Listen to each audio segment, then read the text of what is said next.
Right, I'm jumping in to do a collective for Samhain. Yep, what have we got here? Oh, this is great because I've just got these cards from Pamela Coleman Smith's centenary. So these are part of the Rider-Waite, but they're actually illustrations from other things. And it's so beautiful. I've not used these yet, but this is our introduction to this. So when I turned on my light, which is opposite me, it's an old vintage lamp, it has never flickered in its whole life. And it started flickering, which to me means that, come on, get this done. The veil is thin. We want to speak to you. And as I started talking, I've written 4 questions here. And the questions that I'm going to pull are, what have you inherited? This is your spirit speaking to you, whoever's turning up. What advice can be given to you? A focus for this time and a message, okay? But before I even asked any of these questions, we've got this, which is the idea of dashing in, rushing in. So I think it is like spirit being around, rushing in and wanting to talk. And then this, which isn't a tarot card, and yet does it not look like spirits rushing in to talk? So beautiful. Right, so collective. Let's pull, and we'll sort of build on what I'm going to do. Got various cards around me. So, what have you inherited? I love it. There is some karma that you've inherited. That's what the spirits want you to know who turned up. And so the next question is, what advice can be given? What advice can be given to this collective as they turn up? To use your intuition, to close off your outer senses and make some good decisions about pathways and a focus for this time in your life. Oh, gosh, they dove around. It says stop looking at what's disappointed you and stop refusing that cup, but instead, so it is actually 3, 4 and 5. Now, I did shuffle these, but they are quite a new deck, but I'm going to assume that the right ones have come out there because they are in order. It's kind of, anyway, we'll read this in a moment, and then a message from your spirit who are turning up to talk to you, because it could just be one of you watching this. Oh, it's the card of the mother. I don't know if this is a grandmother, a particularly maternal father figure, somebody that is a mother. It's talking about mothering. All right, so in terms of what have you inherited? Well, there is no doubt about it with this devil that you might have inherited some karma, and that we need to delve into and see if we can sort of, because it's stuff that you're bound to. Now, it could be passion, it could be artistic, but of course with the devil it talks about being bound to some behaviors, some I would say in this sense, some karmic kind of weight that maybe we might want to look at how you can wriggle free of that or work free of it. And what advice can be given to you at this time? It's to do with going into yourself, to making some good decisions, making a decision. It kind of says don't stay in this position too long. So from an ancestor's point of view, they want you to use your intuition. This is the minor to the high priestess, but they also want you to make a decision. And then a focus for you at this time, the 3, the 4 and the 5 of cups. Well, the first one that came out was the 5, which says don't keep focusing on what's disappointing you. This might be because you're turning up for an ancestral reading. It could be to do with grief. It could be to do with missing those that you love. And I think the message would be try to focus on what was loving, what was good in those relationships, what you enjoyed, rather than the pain of the moment when somebody leaves your life. Trust me, I know about that. But then it's also saying with the 4 of Cups, but take some offer that's coming to you. This could be from spirit. It might be that you have someone in spirit who's trying to talk to you. And it's saying, try to be open to that kind of loving energy that they want to give you. because the next card that came up was the Three of Cups. It's about celebration. It's about community. It's kind of saying that's what they're offering you is joy. It might be kind of, it feels like it might be something kind of light-hearted, like a joke or something to do with your community and bubbly, like, you know, fun. And a message. Well, either this is saying that someone thinks you're a very, very loving presence who's very good at looking after other people, and I'm sure that might well be the main message, but it also could be that you are indeed very, very loved and valued, because the Queen of Pentacles values herself and everyone around her. It's the Queen of Hearth and Home. So I don't know if you're tuning into an ancestor who is very good in the home, who made a beautiful home, but their message is you also have that quality. You are providing that for other people, but also to value yourself. Right, let's start building on this. So we've got the Death here.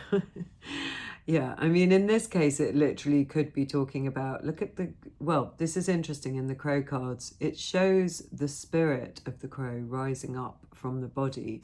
So I think in this case, it is saying there is a spiritual existence beyond this body. It's hard for us to always acknowledge that, especially in the depths of grief. Maybe you're not like me. Maybe that's not what you feel, but it is highlighting that there's a spiritual presence from beyond the grave.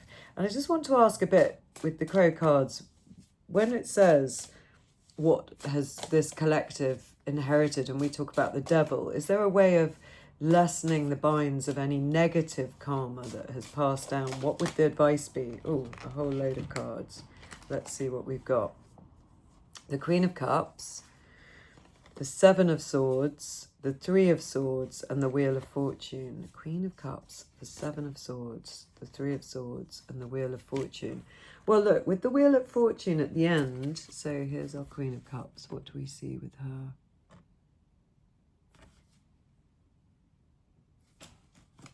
It's a new moon.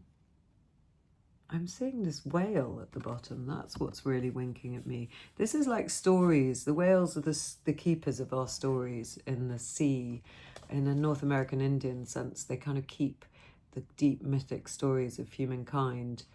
And they're positive stories and positive myths. So this card to me says, when we're talking about ancestral karma, it's saying, try to tell the stories as if you were writing a fairy story. So whatever stuff it is that you feel you've inherited, why not retell the story in a way that's loving, that molds your myth into something where you, even if you make it up, write a little, literally get a pad of paper and write a little story for yourself. And even if you then make up your ideal ending, that would be helpful, because it sort of feels mythic like that there's a sense that you can tell a story that would be helpful around your karma. This card, the Seven of Swords, talks about being careful about your power. So maybe this is one of your ancestral things, is that you've had power stolen from you. Maybe your clan, maybe your people, maybe just your family in particular has been good at giving power away. You could have grown up in a minority somewhere, in a working class sense, where you had to look after, you didn't have the means for the state, and you had to look after people of higher status, apparently. It could be just a lot of leaking of power generally. But so this is the story we need to retell, because there's also some sadness, some absence, delay, and separation here. And it's the heart, very viscerally in this case, but it's like this crow is guarding it. It's almost guarding the wounded heart, as if, you could be the kind of person who's taken on looking after the family grief somehow, that it feels like it's your responsibility to move it forward, because then in the end we've got the Wheel of Fortune. Now that might be that you've always felt that it's your issue to move forward. I'm interested still in this, so let's pull some other tarot cards here about, I can't remember what this deck It's called the Magical Hours Tarot. So any more advice on how to move this karma forward if this person or this collective feels that they're responsible? I love it, with the Ace of Swords, with positivity, with clear, incisive thought, with a kind of rigorous honesty, cutting through anything that is negative, cutting it out. And also this is the card of the writer, and I think it is about rewriting the story, like that whale, that keeper of stories. It's like, be really, really sure that you can rewrite this. You can be the one that looks after this for the family, by molding this story and turning the wheel by the way that you write a new ending for the story. It's absolutely beautiful.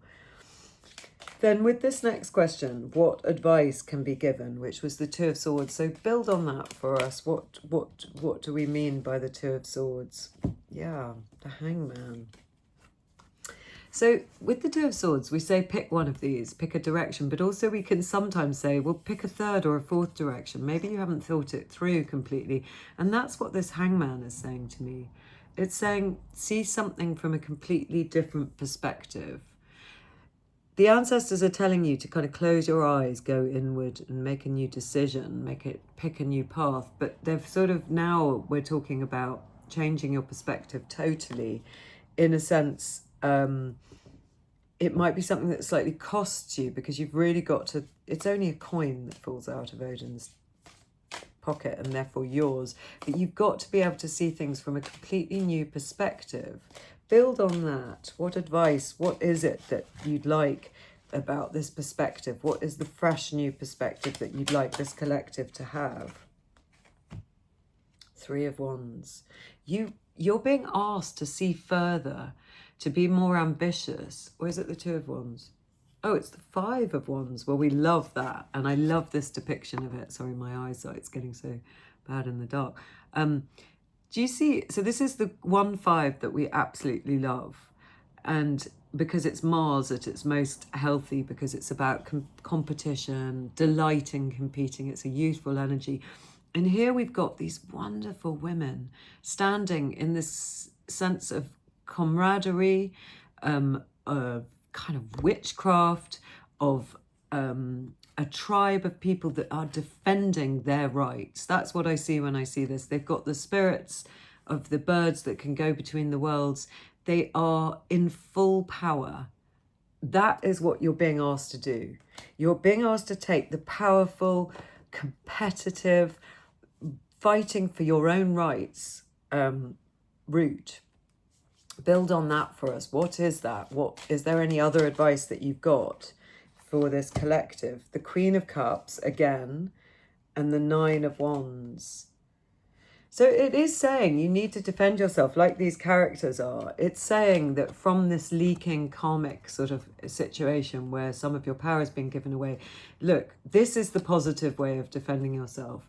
This is you maybe feeling a bit overburdened, but it's almost like saying, because we're talking to the ancestors, you need to know your female ancestors are there for you. They are protecting you and they are fighting for you. So don't feel overwhelmed like this Nine of Wands, because we've got the Queen of Cups. Now, where did she turn up before?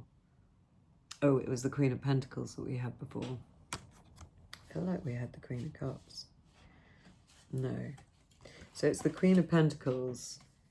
Oh, yes, we did have the Queen of Cups. And it was to do with what is this? It was to do with retelling your story, okay? Because that's where the whale came, this new moon and the whale. So in that loving way, it's saying, we are defending you. You can retell the story. And she looks very, very fierce for a Queen of Cups, because Queen of Cups is the truly loving one.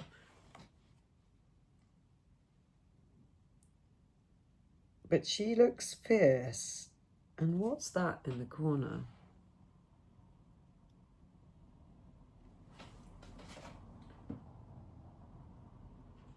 There's something in the corner. I want to know what it is, and I can't quite see it. It's like something from the depths. What is that? You take a screenshot, maybe you can see something there, maybe it's for you to interpret. And there's some sort of divine light in the background, and she's got her trident. She looks very strong. So she's saying, she's turned up twice. She's saying you can cope with these emotions. And we've got your back. I love this. And we want you to take a decision that's new and different, and you've got the support and of your ancestors. Something that we forget to ask for. You know, we're often told, remember to ask, they're waiting. And I think that's it. She's saying, as the Queen of Cups, ask me, because I am the loving queen. I'm one of your ancestors who's in spirit, who wants to help you. Please ask. We are there to protect you. And what was this? A focus for you at this time, which was forgetting about saying no, and forgetting about being disappointed, and looking towards your community. And it's probably these women in your ancestors. And what have we got here? The Page of Pentacles. These are very kind of lovely for this kind of work, these cards, because again, she looks like she's learning, as the Page of Pentacles, how she can do something really diligently. But the fact that she's so huge looking down on this village gives her the feeling of an ancestor. And she's going to help you learn something new. Now, it might just be to celebrate. What is it? The new thing that you are helping them learn? What is this focus that you want them to take? Oh, I like that. The Emperor and the Ten of Wands. To take your work more lightly and to be but yet to be disciplined about it. And it might even be saying to enjoy all your work, because this can be of a kind of workaholic, but to get the support of the Emperor so it doesn't feel too backbreaking. So they want you working, they want you passionate, they want you with discipline, and they're going to teach you something new. They're going to teach you this discipline, teach you this ability to, the discipline that helps you tame all your burdens. So it's about a kind of male energy coming into this very female energy. And the message of the Queen of Pentacles, is there anything that you'd like to add to that? What have we got here? Oh, the Four of Swords. Rest, recalibrate. Look at how you're being supported by that lovely pillowy cloud there. It's saying that there's support for you, again, that's going to get you recalibrated, that you're being nurtured from this spiritual perspective. Getting filled up my storage, so I'm back. Let's just get some other comments here from the Dali cards. Anything else you'd like to add about the karma? Yeah, it's more of this devilly, but this is the world. It's saying you need to sort of become... It's a version of the world that looks a lot like the devil to me. So it's saying becoming unbound from that. That's what your ancestors would like. I'm going to pull you oracle card now, because we know you've got their support, and we know that they want you to see things from a different perspective, and that you've got a lot of kind of ancestral people lining up to help you. And then this is the Froggy Grotto. It's lovely. Again, it could be loads of ancestors coming through in a way. Where's the little book? Froggy Grotto, number 3 or 2, 3. And the words here are gossip, rumour, commentary, indirect communication, social media, misinformation, privacy concerns. Be mindful of the amplification of your words and how things echo in the grotto. Oh, that light's doing it again. They're definitely here. You can hear frogs from quite a distance away. The cacophony of social media can blot out the silence that you need to hear yourself think. Hop out of the pool for a while. Everyone will still be sitting in the same mossy rock if and when you choose to return. For real news, ask the rooks, not the frogs, but you can sometimes get useful information for a frog if you catch him in a cooperative mood. These moods are unpredictable and capricious. Try tossing a golden ball in his direction. I wonder if that means anything. So it's basically saying, be careful what you say, as in speaking your story, and try to say it in a different way, which we've already got from the idea of that whale. but also maybe your ancestors who might not be quite as used to all this social media can see it for what it is and want you to make your own opinions, including things like this. Of course, you've got to be your own meaning maker. And let's have another card here. We've got two. What have we got? Radical honesty and transitions. Transitions, you have all of the inner resources that you need to cross whatever bridges arise on your path. But this can also be the bridge at this time to your ancestors, because of course that looks just like an ancestor. And the radical honesty, to believe in the facade is to suffocate in the armor of alienation, self-defense and self-denial. Number 18, what's that about?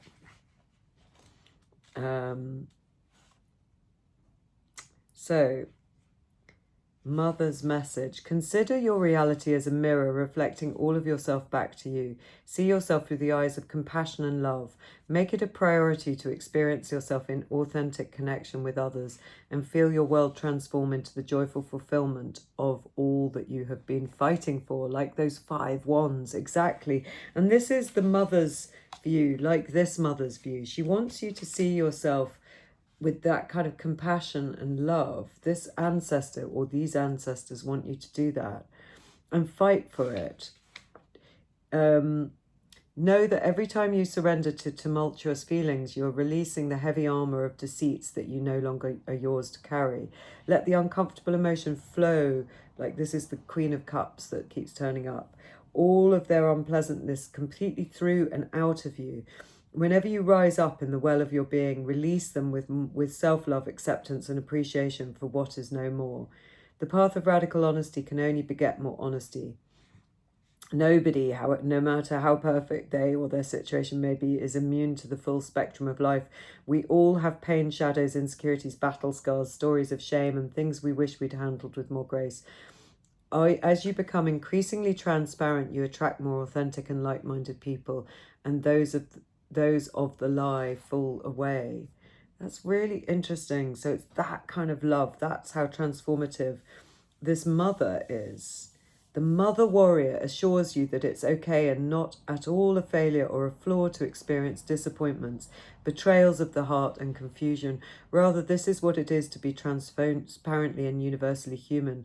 She encourages you to look candidly at your current limitations and past the regrets and things that you wish you had not been part of your character or your life story. It's mother, mother, mother, it's saying here. The mother cautions you against continuing to deny any unwanted reality or uncomfortable feelings.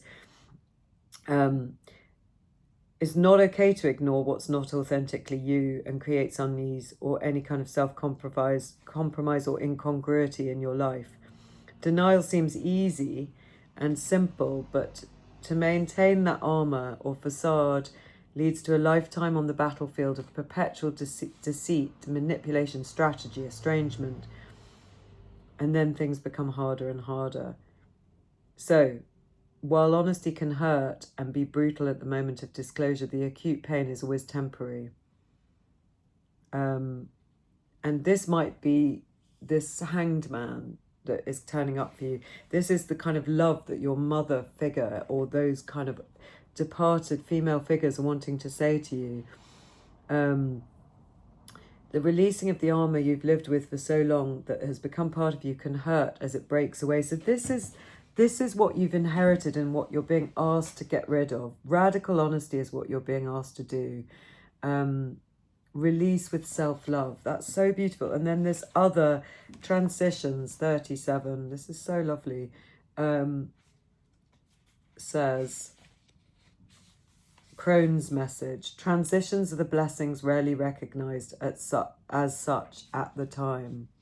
They're raw and unstable periods that require time and patience to adjust and recalibrate, which is what you do when we see this gift here of this recalibration. Trying to go back to an illusory trap that would be best to be avoided would understand that a return to what is past is not possible. The reality is no longer exists for you. However, to complete the process of transition, you must choose to leave and let go of what was.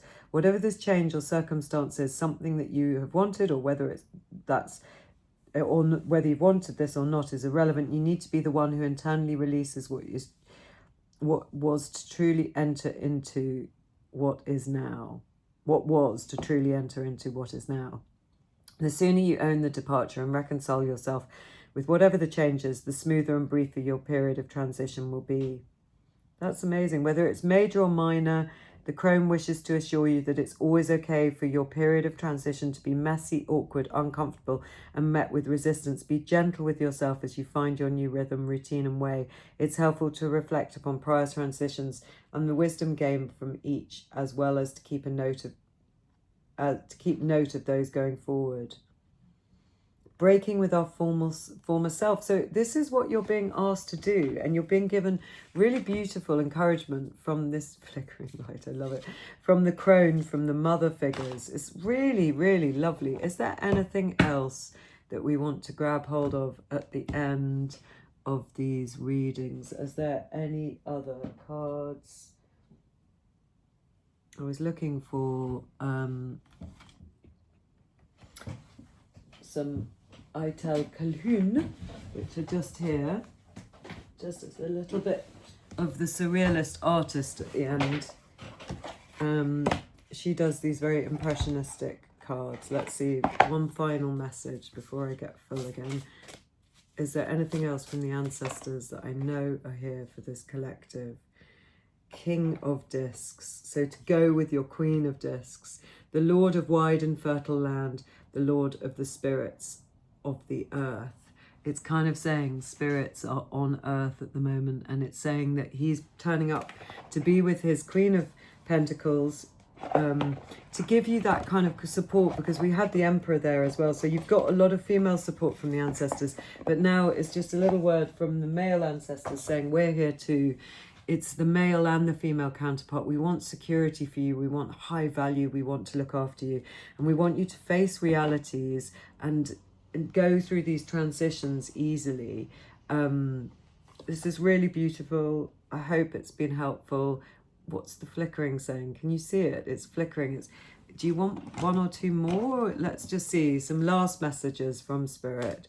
Any last messages from Spirit? The Seven of Wands. You can do this. Look at how determined she is. That's how you're seen by them. You are amazing, like a little warrior hero, and with all your passion. Pick your wand and go for it. Any other messages before we close out? Is there anything else that you want to say to those that are turning up? We've got the Two of Swords again, the Two of Wands. So pick your and then the Five of Pentacles. To get out of this need, this sense of isolation, we need you to start moving. That's what they're saying. Pick a direction, pick something, and start scoping out new directions. There's definitely movement here. There's definitely letting go and a sort of more authenticity. And you've got so much support. You've got, remember that image. I love this one of the Five of Wands, which is so beautiful. Where is it? Where they're all standing around you with the spiritual birds above. That is what you've got protecting you now. And now you need to pick a new direction. And it's kind of, with this positivity, we could be talking to writers, because we're talking about rewriting your story, but rewrite your story, whoever you are. Maybe as an exercise, sit down and write like a fairy tale, and then write the happy ending. It's lovely for you to turn up. Enjoy your Samhain. See you again.